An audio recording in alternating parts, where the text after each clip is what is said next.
Today it's Isaac King Videos, and today I'm going to show you guys how to fix slow pages working like this. Let me just clear my voice real quick.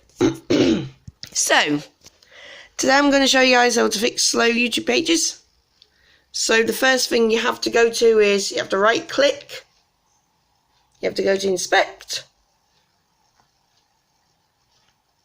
wait until this loads up, you have to go to the three dots, you have to go to more tools, you have to go to network conditions, and once at network conditions you have to untick use default browser and then just select an Android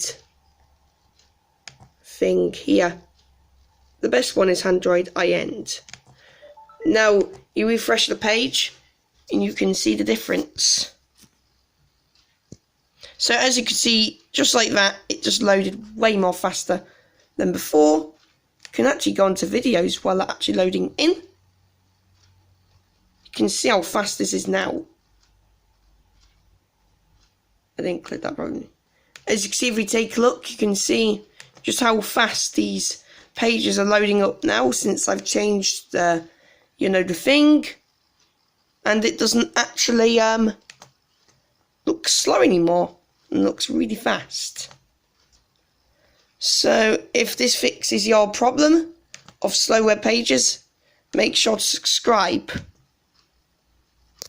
Thanks for watching.